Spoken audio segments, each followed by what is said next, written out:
कुछ दिन पहले की बात है। मैंने अपने बच्चों की गवर्नेंस जूलिया को अपने पढ़ने के कमरे में बुलाया और कहा, बैठो जूलिया, मैं तुम्हारी तनख्वाह का हिसाब करना चाहता हूँ।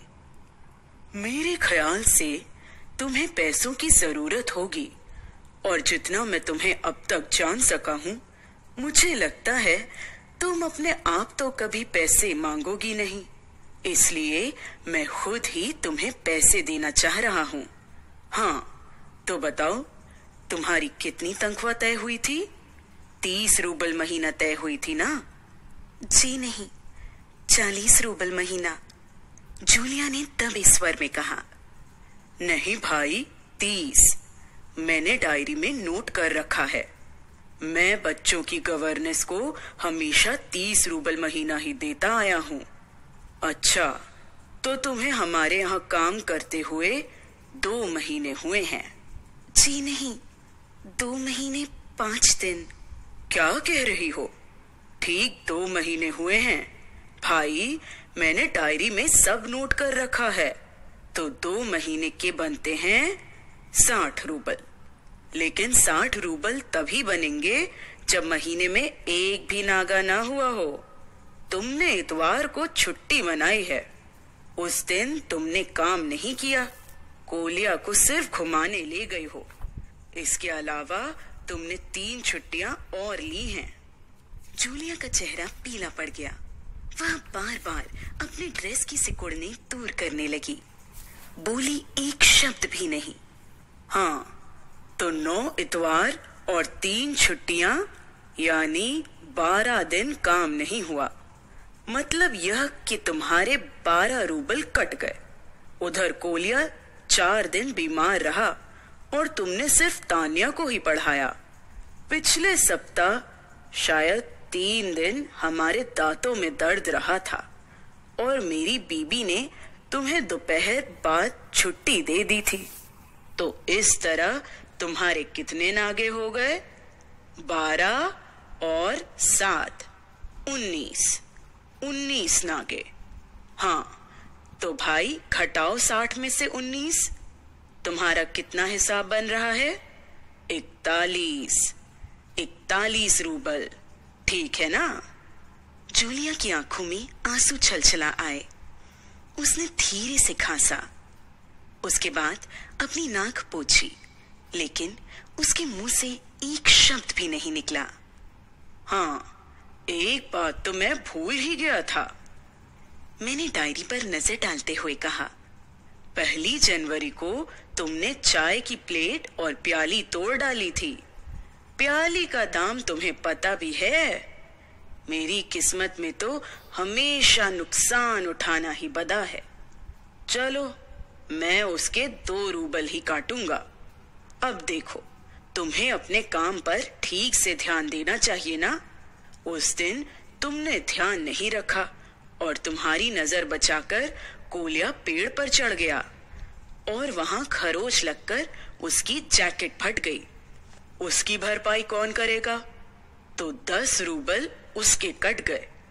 इसी तरह तुम्हारी लापरवाही के कारण नौकरानी ने तानिया के नए जूते चुरा लिए। अब देखो भाई, तुम्हारा काम बच्चों की देखभाल करना है। इसी काम के तो तुम्हें पैसे मिलते हैं। तुम अपने काम में ढील दोगी तो पैसे तो काटना ही पड़ेगा। मैं कोई गलत तो नहीं कह रहा हूं ना? तो जूते के लिए 5 रूबल और कट गए। और हाँ, 10 जनवरी को मैंने तुम्हें 10 रूबल दिए थे। जी नहीं, आपने मुझे कुछ नहीं, जूलिया ने दबी जबान से कहना चाहा। अरे, तो मैं क्या झूठ बोल रहा हूँ? मैं डायरी में हर चीज नोट कर लेता हूँ। तुम्हें यकीन ना हो तो दिखाऊं डायरी? जी नहीं, आप कह रहे हैं तो आपने दिए ही होंगे। दिए ही होंगे नहीं, दिए हैं। मैं कठोर स्वर में बोला। तो ठीक है, घटाओ 27 41 में से, बचे 14। क्यों, हिसाब ठीक है ना? उसकी आंखें आंसुओं से भर उठी। उसके पूरे शरीर पर पसीना छलछला आया। उसकी आवाज कांपने लगी। वह धीरे से बोली, मुझे अभी तक एक ही बार कुछ पैसे मिले थे और वे भी आपकी पत्नी ने दिए थे, सिर्फ 3 रूबल, ज्यादा नहीं। अच्छा? मैंने स्वर में आश्चर्य भरकर कहा। और इतनी बड़ी बात तुमने मुझे बताई भी नहीं, और ना ही तुम्हारी मालकिन ने मुझे बताई। देखो, हो जाता ना अनर्थ। खैर, मैं इसे भी डायरी में नोट कर लेता हूँ। हाँ, तो 14 में से 3 और घटा दो। इस तरह तुम्हारे बचते हैं 11 रूबल। बोलो भाई, ये रही तुम्हारी तनख्वाह, ये 11 रूबल। देख लो, ठीक है ना?